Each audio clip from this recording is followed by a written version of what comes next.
Shalom, family. Welcome to another teaching from Tell Ministries.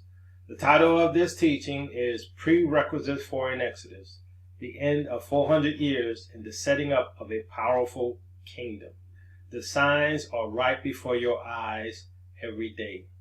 Now, if you want to get access to these types of videos, more so the prophetic ones, we're going to have early access. So those who are Patreon members, they will get early access to these types of videos before everyone else. So maybe it's going to be a week or two ahead of the other videos that may come out. So we're still going to do teachings. We're still going to do all of those things for free. But these are for our Patreons first. They get early access to some of these prophetic videos. 400 years are over. The signs are here. Genesis 15:13-14. And he said unto Abram, Know of a surety that thy seed shall be a stranger in a land that is not theirs, and shall serve them, and they shall afflict them there 400 years. And also that nation whom they shall serve will I judge, and afterward shall they come out with great substance. In previous videos, we've shown you where we believe that the 400 years prophesied here was the Atlantic slave trade. We also believe that we are at the end of that 400 years next year, 2019. Now, will anything happen next year? Maybe. I'd have to say the signs are all there. I'm seeing every single sign that I would expect to see, which is why this teaching is called Prerequisites for an Exodus. So what has to happen before we leave Babylon? Now, this not all encompassing, right? This is just some high-level things that I think needs to happen before we leave, right? It's just some logical stuff that we would think would happen. So Babylon has to be hated by the other nations. An enemy of Babylon must be seen. The awakening of true Israel worldwide, an increase in the persecution of true Israel, curses falling on our enemies, natural plagues on the nations, and a rise in the preeminence of the tribes in Africa. So we're going to discuss these a little more as we go on. So Babylon has to be hated by the other nations. Why Vladimir Putin's Russia likes seeing a damaged German-American alliance. This is from CNBC.com. Russia's Vladimir Putin is likely pleased by Germany's Angela Merkel suggesting that Europe can no longer rely on the United States. President Donald Trump sowed doubt about his support for NATO and the EU in meetings last week. Both Merkel and French President Emmanuel Macron had pushed for a united Europe. So this is one of the other things that we expect to see is for Europe to start aligning themselves with America's enemies or supposed enemies like Russia. As you can see in some of our earlier teachings, especially the one dealing with the 10 horns shall hate the whore, we make the point that Europe is going to betray America. Europe is going to turn against America. Britain will not. But the other European nations will betray America. And we see, since Trump has been in office, that Europe has been aligning themselves with other nations, and more so Russia. And what we also see is that they're touring Africa for some reason. China's been building up Africa for a long time, but ever since Trump started putting in these sanctions, I think everyone is looking for a new means of getting resources and new alliances. So we see these new alliances forming. So this is one thing we would expect to see. And those of you who've seen our other prophecy teachings, dealing with the coming two kingdoms and the fall of Babylon, and the 10 horns hate the whore, and many others, you will see that everything appears to be lining up as we, suspected they would. So Trump has an America first. He says America first, but America is hated and America is alone. Trump intends to bring about the collapse of the liberal international order in his commitment to open societies and its institutions. That trashing reached some sort of climax this week with the president's excruciating tantrum against Germany at the NATO summit. Now, this happened a few weeks ago, probably, I think last month, or a month or two ago, right? In July 13, 2018. So, followed by his gratuitous humiliation of British Prime Minister Theresa May via an interview in a Murdoch tabloid. Maybe next he'll propose that Vladimir Putin rejoin the Group of Seven. Except he already did that in Canada more than a month ago, right around the time he launched a trade war with Canada, Mexico, and the European Union. So even today we see that Theresa May, she also went to Africa. Merkel went to Africa. What's going on here? It seems to me that what you would expect before the destruction of America and before the release of the true Hebrews from captivity worldwide will be an alliance with America's enemy, Russia, but also an alliance with Africa, where our brethren are, right? Because what I would expect to see is that, as we see in today's society, Africa growing, and with that economic growth comes influence, right? And so also God's favor is being restored to his people. And if the 400 years curse is coming to an end, these are the type of things we would expect to see on our people and on our enemies, right? Our enemies should be declining while we're starting to rise. So an enemy of Babylon must be seen. Russia is aware of U.S. and Western military plans, Russian Foreign Minister. Moscow knows what military actions Washington and its Western allies might be plotting against it, but the country is well protected, Russian Foreign Minister Sergei Lavrov said. Our awareness of what plans the U.S. and other Western countries' militaries are nursing in relation to the Russian Federation is guaranteed, Lavrov told the participants of the Russian Youth Educational Forum territorial meetings held some 200 kilometers from Moscow in Vladimir region. The U.S. has been actively deploying its air defense systems around the globe, including on Russia's doorstep in the Baltic states and Japan. But the top diplomat said the country should not worry no matter what happens in the world, as its security is ensured. He was citing Russian President Putin and new developments in the Russian army. So this is from RT News. RT News is run by Russia, but they make a valid point that, America has been surrounding Russia. Putin has been talking about this for some time now.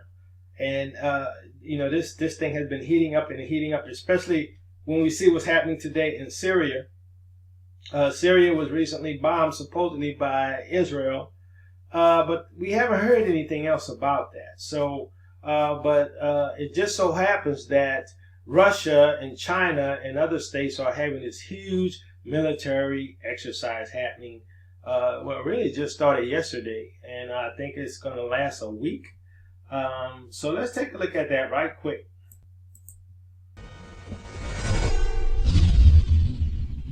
Russia is readying 300,000 soldiers, 1,000 warplanes, 36,000 tanks, and 2 entire fleets of warships for its biggest military operation in 36 years amid renewed tensions with NATO and the US. Vladimir Putin's defense bosses confirmed the drill, dubbed Vostok 2018, will start on September 11th, the same day America mourns the Twin Towers terror attacks. Russia will deploy vast swathes of its massive military in what will be the largest of military war games of its kind since 1981, when Cold War tensions were at their worst. Defense Minister Sergei Shoigu announced the drills today amid fears military clashes could ignite at any time with either the US and NATO. Shoigu promised the exercise will take place in conditions close to a combat environment. It comes as today it was revealed Russia is dispatching 10 warships to the Mediterranean amid fears the US could be about to strike Syria. Shoigu said, "Just imagine that 36,000 pieces of military hardware are simultaneously in motion. These are tanks, armored personnel carriers, infantry fighting vehicles, and all this is, naturally, checked in conditions close to a combat environment." He added, "This is coupled with a snap check announced by the Russian president, the Supreme Commander-in-Chief, which has actually become good practice in our life and work. In some ways, they resemble the previous drills, but in other ways they are, perhaps, even larger. Over 1,000 aircraft, almost 300,000 servicemen at almost all the training ranges of the central and eastern military districts and, naturally, The Pacific and Northern fleets and the airborne force will be fully employed. Vostok 2018 will take place across eastern and central Russia, and will also include troops from China and Mongolia. Russia has one of the largest militaries in the world, with almost 3.6 million military personnel, 4,000 planes, 20,000 tanks, and 352 warships. It is second only to the US in firepower, and is currently being given a big investment boost by Putin. NATO normally closely observes Russian military exercises amid tensions. So as we saw, there's a major exercise going on between Russia, China, and some of Russia's allies. Mainly this is to let America know, hey, we're ready for you. Don't go along with this false flag that you're planning in Syria. Now, I believe that they arrived in the Mediterranean yesterday, but as you heard in the video, they're supposed to start the exercises September 11th, 9/11, right? Same time that the World Trade Center fell. Could it be the time of the fall of America? It's some interesting times, and once again, the prerequisites for an exodus is here. The king of the north, right? That land of the north that's coming to invade Babylon is here. And if you don't know what we're talking about, go check out the videos. So as we stated, 300,000 troops, 900 tanks, Russia's biggest military drill since the Cold War. Russia's mobilizing for its biggest military exercise since the height of the Cold War. The Kremlin says, citing a tense international climate that is frequently aggressive and unfriendly toward us.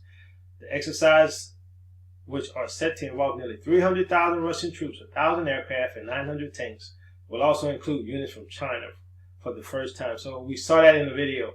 So my point is this. There's certain things that must happen according to what I see in terms of prophetic fulfillment for the Exodus. And I'm seeing every single thing. I'm seeing every single thing. I'm seeing, the tension between the northern power. The only really true northern power that could defeat the United States is Russia. We see America's allies turning against them, all because of Trump and his sanctions, right? And we see that there's a polarization between America and its allies, and it's like I couldn't have written it better. I'm like it's almost verbatim what I was teaching in the other videos.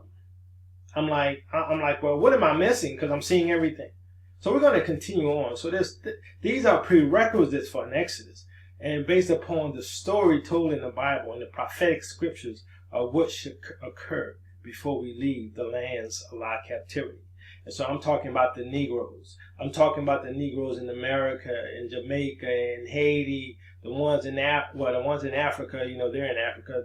They're all going to be brought back as well to the area that we call Israel. But many of them are going to stay in Africa, right? Because Israel is a huge nation.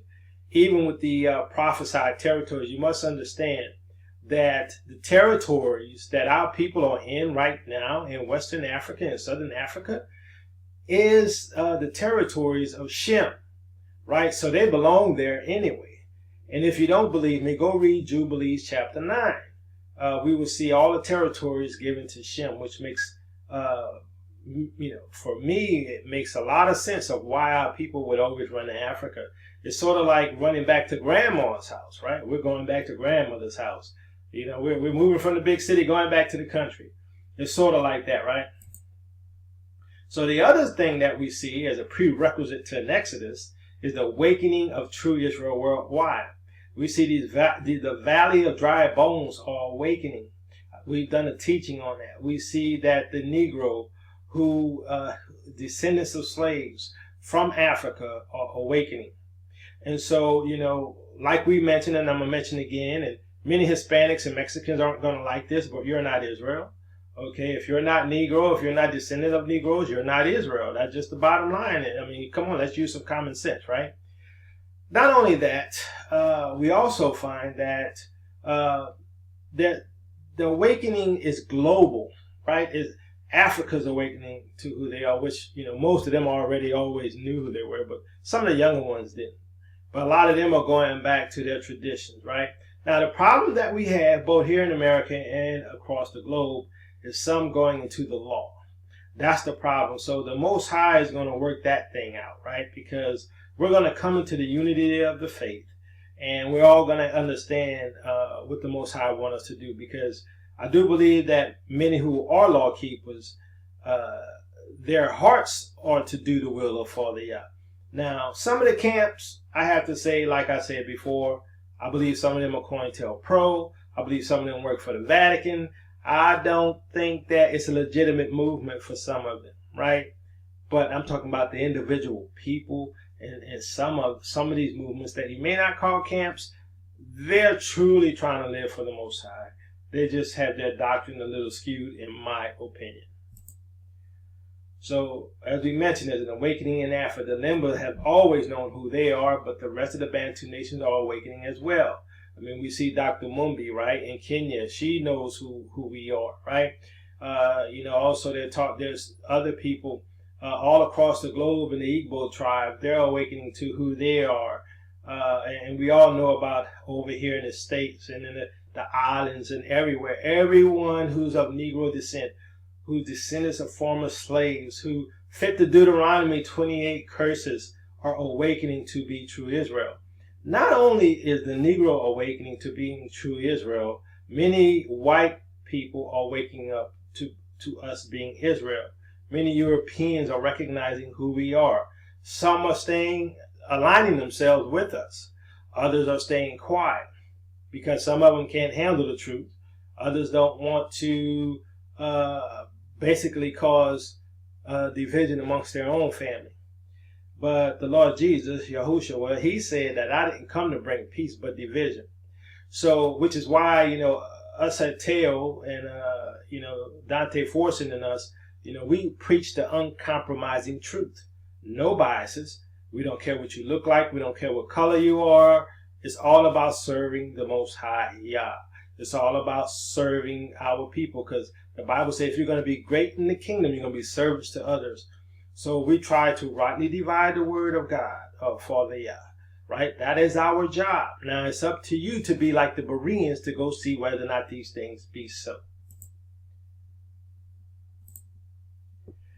So we also see an increase in the persecution of true Israel. Now this particular incident happened to Nia Wilson at the BART station, and her throat was slit.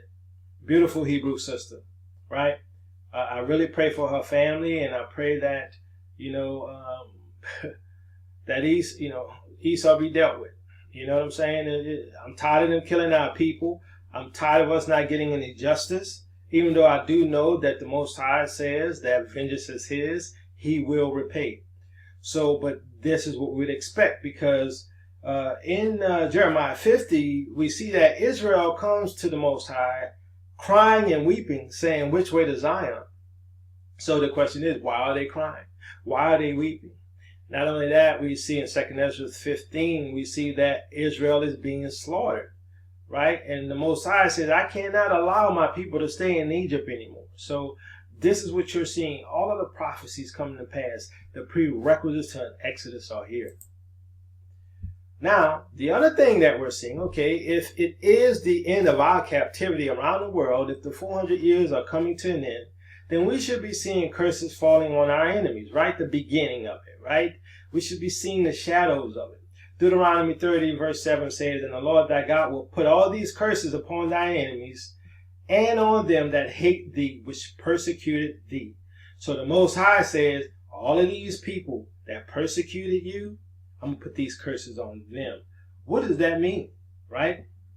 Let's see if some of these curses are occurring. It may seem idyllic, but for many, it's the end of the line. This is where the areas destitute and desperate inevitably drift to, some for a few hours, others to stay. Among the poor, the green dam is symbolic of being down and out, of having lost everything, of having nowhere else to go. For Aniki Buerta, the green dam offers temporary shelter, but no safety. Ek gaan seker my eendag hier so doodgesteek word deur iemand. Ek het al baie les gehad, loop so net voor 'n kar in.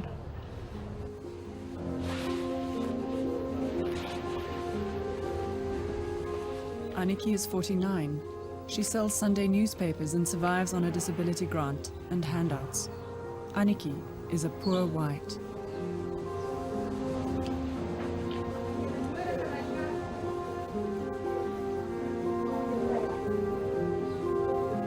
Ja, mense. As die ou mense klaar is, dan beweeg die jonges in.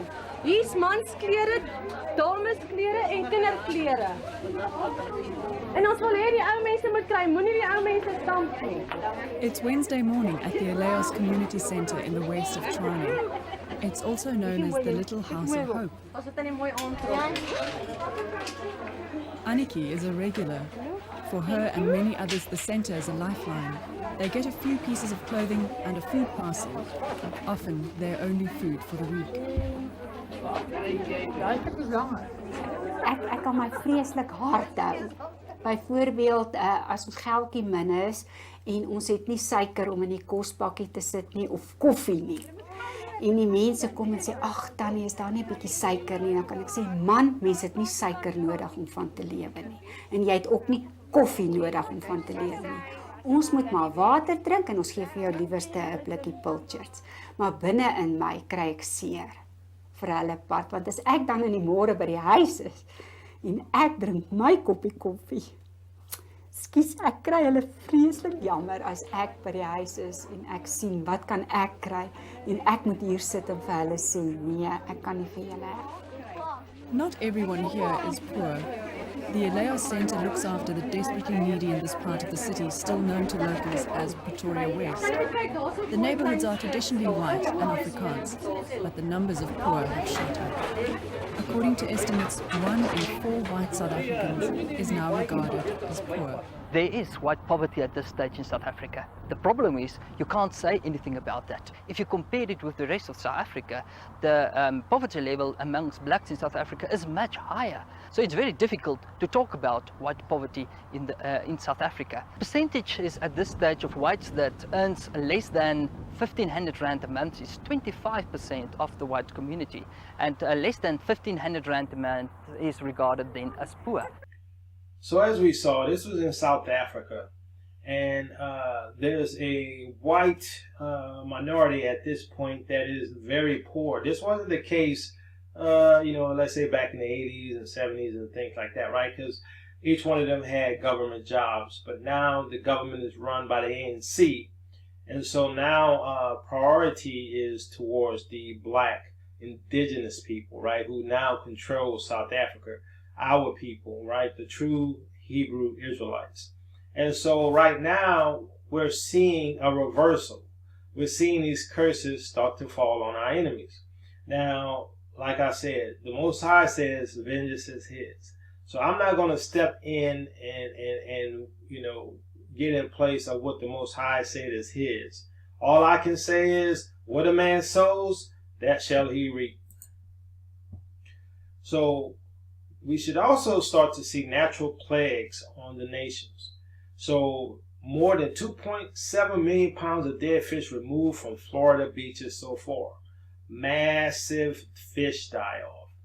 Dead marine life can be seen in a dumpster at the Sandoval Pier on Tuesday, that's August 7th. The tourism and fishing industry are seeing the effects of a red tide outbreak that has ravaged Southwest Florida. So as I showed you in my other video about the plagues, right? Now we're seeing massive fish die-off. We see these prophecies in the book of Revelation, and we now see them coming to pass every day, everything. So this is another prerequisite. And so, as I showed you in my other video about the plagues, Russia, when that whole town went dark, some people tried to say it was because of a fire, and that wasn't the case, right? They couldn't explain it. And so now there's red tide. Remember in Egypt waters turned red, right? The fish died. Same thing happening again So this is another prerequisite to our leaving. Beach is covered with dead fish. There are eels, just a ton of marine life, and we're talking about fish by the thousands on the entire stretch of one of America's most beautiful beaches, Siesta Key Beach. And the county is bringing in heavy equipment to help clean up those beaches. Brightside's Emerald Morrow is down there right now for us, Emerald. Just a disgusting sight, and I can't imagine the smell that you've been dealing with throughout the morning. Yeah, Rob, it's pretty stinky out here, and it's just a mess. Really, as far as you can see, there are just nothing but dead fish, even some eel that are out here that are dead. Let me get to one that's closer right here. You can see it's really just not a place that you want to be if you're planning a beach day. This is not the beach to come to, nor is this the day. But let me give you a better look at some of the video that we have so that you can actually see how much of a mess it is out here. The water is very, very murky, and it's really lacking that beautiful blue and green that we're used to seeing at Siesta Key, and that's what really makes this area just so beautiful. Now, experts say they believe that elevated levels of red tide are to blame for all of the dead fish, and locals and tourists alike say this is really messing with that lovely beach experience that we all come here for. This is the worst it's been. It's by far. You're seeing it worse than you have in 10 years. Never seen anything like this. And it's just killing off the fish, killing off everything. It's terrible for the wildlife, and it makes the beaches unusable for us. Yeah, absolutely unusable. I mean, this is not the day you want to come out here. You know, as beautiful as the sky looks, as beautiful as the water is, these dead fish are really going to get in the way of any type of beach experience that you have. So as we saw, there's massive fish die-off in Florida. Now, it just so happens that, you know, Florida is like the KKK capital of the United States. And, you know, Florida also is where the Punch Bowl was, where I believe that's where the Punch Bowl was. Correct me if I'm wrong. Where a lot of our people were murdered after slavery, right? So Florida has it coming. And I think that, you know, the blind can see these signs, right? I'm like, if you ever read the Bible once, you know, you can say, hey, something's up here, something's wrong. So this is another prerequisite to an exodus, isn't this not what you would expect to see? So also what we see are insects are seen everywhere as they invade South Russia. It's called the midge flying insect. So as I mentioned before and in the other videos, we talked about the plague of darkness that hit Russia. What is it with Russia? Wouldn't we expect to see more of Babylon because Babylon is going to be destroyed? You know, as I mentioned in the coming two kingdoms, I believe that Russia is going to head the new system, the new Gentile empire, right? New world order, let's say. And so, according to what I see in scripture, there's going to be two kingdoms. The kingdoms of God, which is our people being regathered from around the world, you know, from the land of their captivity back to Israel. And we're going to go back. There's going to be that kingdom. And then it's going to be the Gentile kingdoms. And it's going to be, you know, Russia, the European Union, and some of these other nations that are going to align themselves in that global last days beast 10-toed kingdom that we see in the scriptures. So let's look at this and see what's happening in Russia, because we see in Revelation that darkness comes on the kingdom of the beast, and I do think that, you know, for some reason maybe Russia is going to be where that kingdom of the beast is. You know, we'll see. I mean, some of this is speculation at this point, but you know, we're seeing signs. The individual could be a high level. Австралия. Комары! Это комары! Это комары! Это слой! 2 сантиметра комаров! Давай! И это не дождь за окном, товарищи.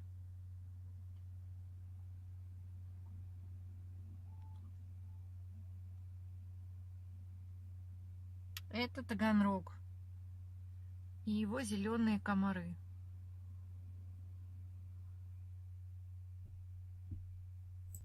So with that huge infestation of midge insects, what is going on? So this is just some of the few things of the prerequisites to an exodus. I mean, you know, we have all kind of insects around the globe, infestations.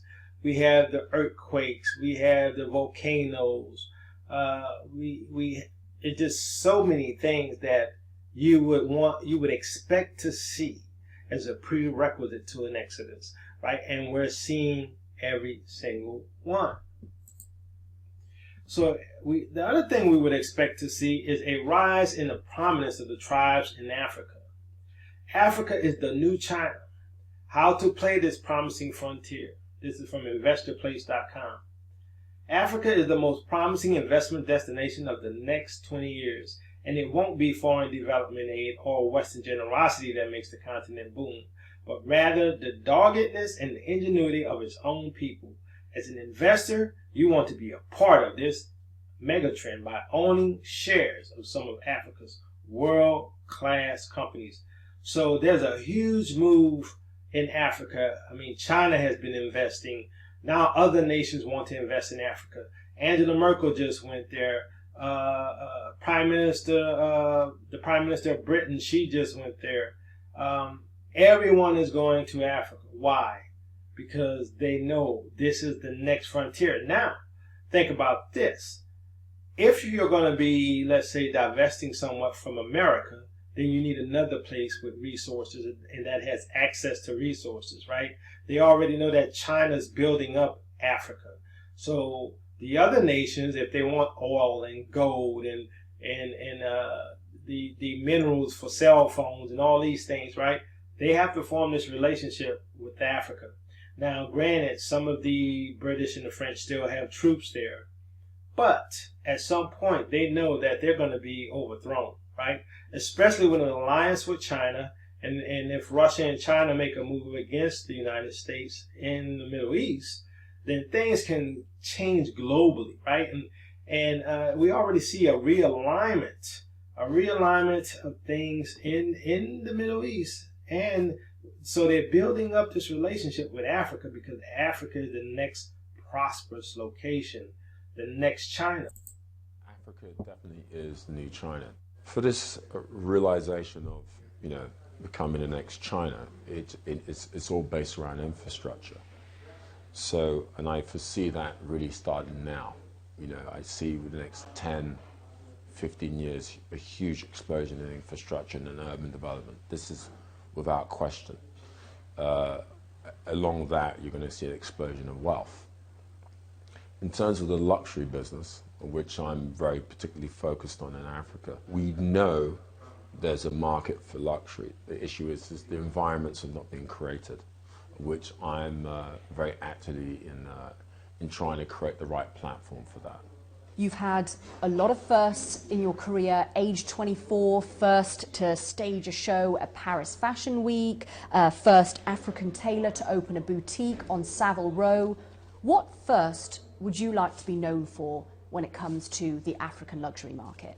I think there's a real opportunity to redefine luxury. So I think luxury is as a language has changed over the period of time, mainly because there's more wealth, there's more markets opening up, there's development, so that footprint is expanding.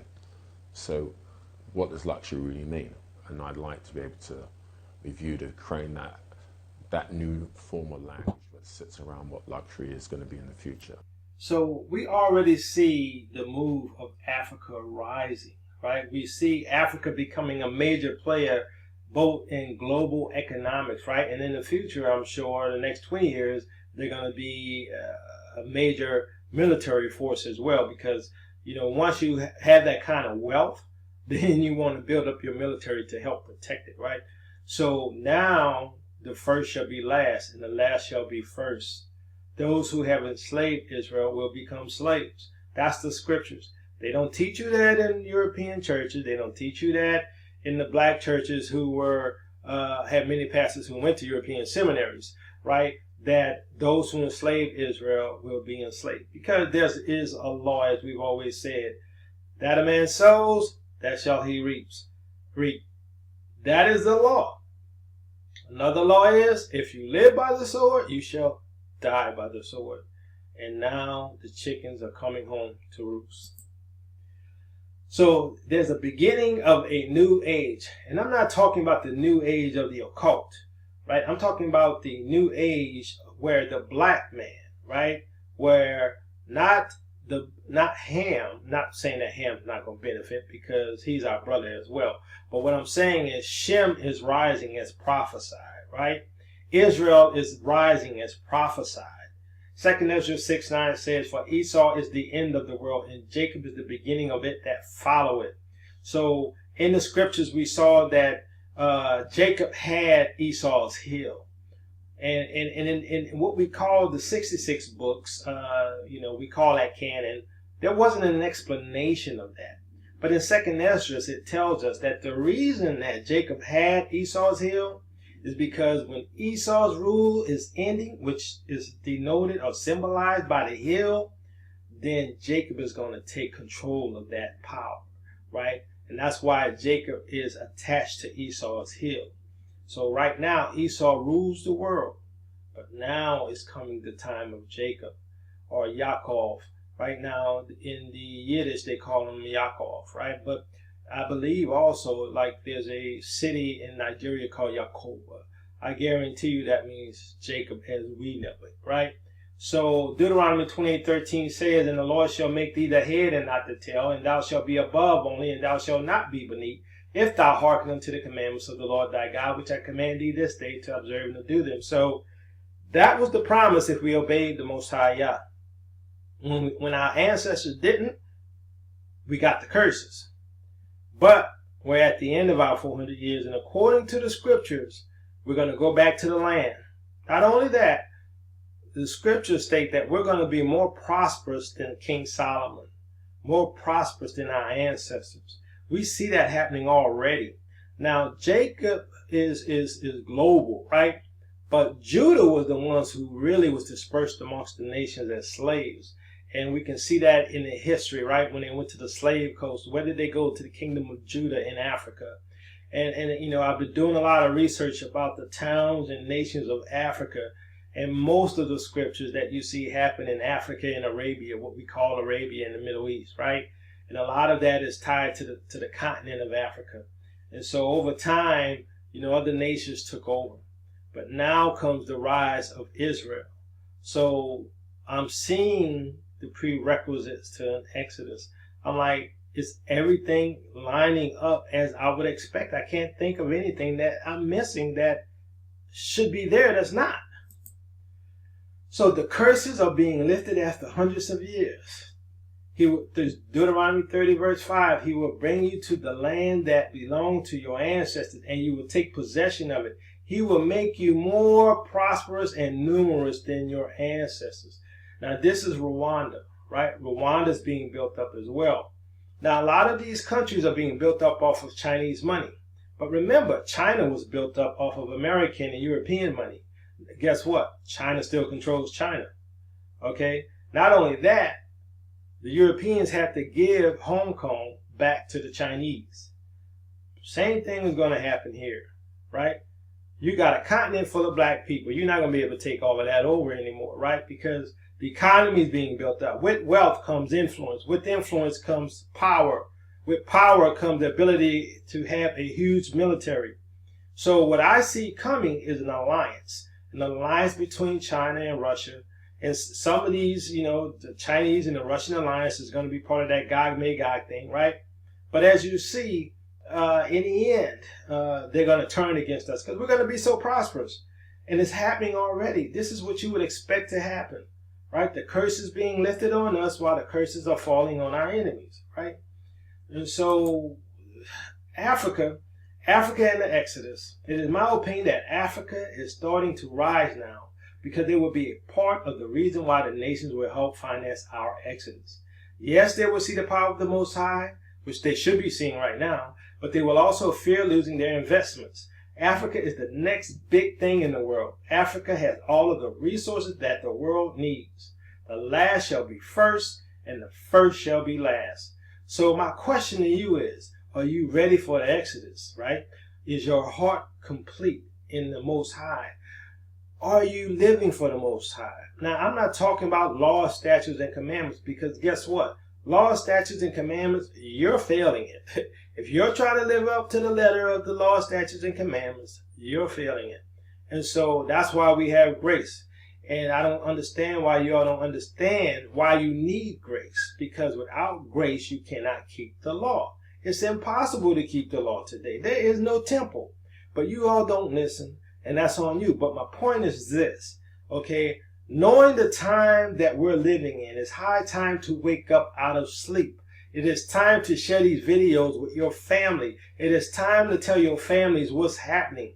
Even if they don't listen, you must warn them, because when you see the enemy coming, you must blow the shofar. You must blow the horn and warn them what's coming.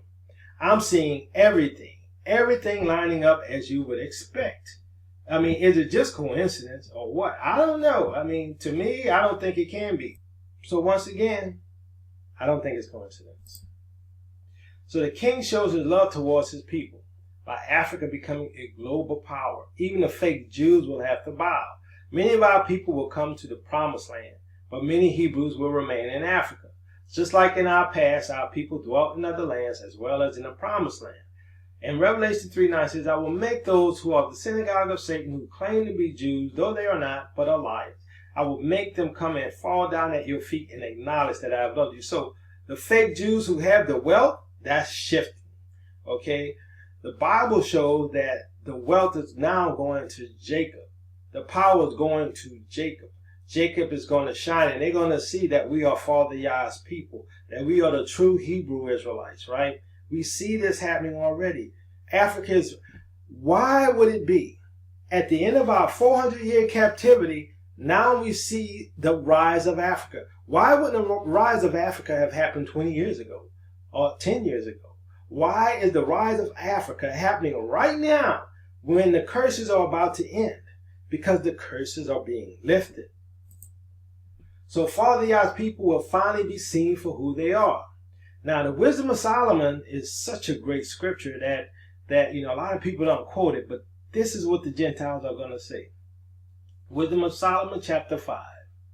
Then shall the righteous man stand in great boldness before the face of such as has afflicted him, and made no account of his labors. When they see it, they shall be troubled with terrible fear, and shall be amazed at the strangeness of his salvation, so far beyond all that they looked for. And they, repenting and groaning for anguish of spirit, shall say within themselves, this was he whom we had sometimes in derision and a proverb of reproach. We fools account his life madness, and his end to be without honor. How is he numbered among the children of Yah, and his lot among the saints? Therefore have we erred from the way of truth, and the light of righteousness had not shined unto us, and the sun of righteousness rose not upon us. We wearied ourselves in the way of wickedness and destruction. Yea, we have gone through deserts where there lay no way. But as for the way of the Lord, we have not known it. What had pride profited us, or what good had riches with our vaunting brought us? So, they're going to say, are these the people of Yah? Right? Are these the saints? They use the word saints here, right? But what they're going to be saying, are these the true chosen ones? Because that's what the saints mean, right? Are these the chosen ones? Are these the chosen of Yah? Are these really his people? This is why it says they're going to be repenting and groaning for anguish because of what they've done to us, and how much they've hated us, and how they call us niggers, and how they looked at us low, and how they allowed the government to kill us and shoot us in the back and kill our kids and feed our children to alligators. Now they see the light of God on us and the blessings of Father Yah on us. It is here, and it cannot be denied. Africa is rising, and it cannot be denied. Now all there is for Judah. Judah must leave the land of their captivity. These are prerequisites for an exodus. Redemption. Mine eyes are ever toward the Lord, for he shall pluck my feet out of the net. Turn thee unto me, and have mercy upon me, for I am desolate and afflicted. The troubles of my heart are enlarged. O bring thou me out of my distresses. Look upon mine affliction and my pain, and forgive all my sins. Consider mine enemies, for they are many, and they hate me with cruel hatred. O keep my soul and deliver me. Let me not be ashamed, for I put my trust in thee. Let integrity and uprightness preserve me, for I wait on thee. Redeem Israel, O God, out of all his troubles.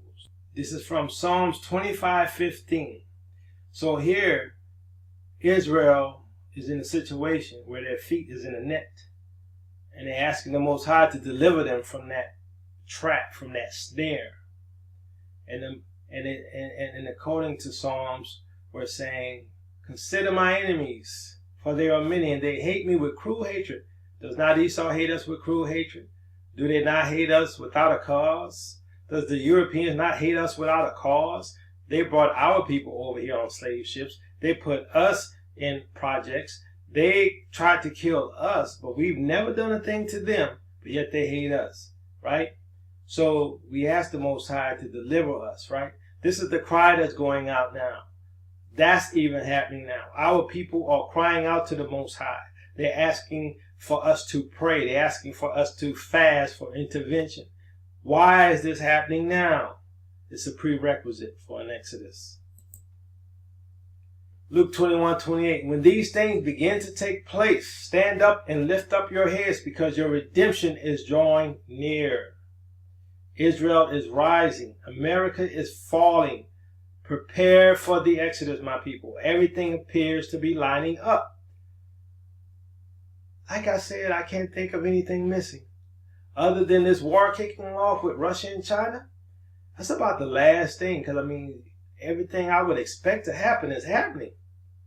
I mean, the alignment of nations, you know, Europe against America, aligning themselves with Russia, China against America, America just pretty much pushing people away, putting tariffs on their friends, on Canada, on Europe. It makes no sense unless you want to destroy this nation. Now, my theory is that this is the goal. My theory is that the power shift is to go from America to Europe, right? And it's going to be run by the Vatican as always, but through its proxies, through Russia, you know, with the Orthodox churches and all these things, right? But what they fail to realize is that before all of their new kingdom come of the Antichrist, there's going to be a second kingdom, which is God's kingdom, which is for the Yah's kingdom. There's two kingdoms coming. One, that new 10-toe system run by the Antichrist, run by the Gentiles. And then there's the other kingdom of Father Yah, of the returned scattered tribes from around the world back to the land of Israel. And we shall prosper. Now the question is this. We know according to the scriptures that those who enslaved Israel will be enslaved. How long will that occur? How long will that last? Is that another 400 years for them? How long do we got as a prospering nation before the Most High comes to put an end to this whole system? That's a question for another study in Revelation. But as far as these prophecies of the 400 years, I'm like, I can't think of anything missing other than the invasion. That's all I can see, and that seems to be right at the door. So lift up your head, for our redemption draweth nigh. Love you, my people. Pray. Tell everyone about these things. Let them know what's coming to pass. Let them know that Israel is awakening. Wake up your family so they won't get judged with the Gentiles, so they won't get judged with Babylon. Let the world know that these things are at hand. Let them know that the situation in the Middle East and this whole situation with Russia isn't just one of the rumors anymore, in my opinion. It's the wars that are coming, right? Not just the wars and rumors of wars, but the wars are here. It's just what I see. I'm like, I'm sorry, I can't think of anything that's missing prophetic-wise.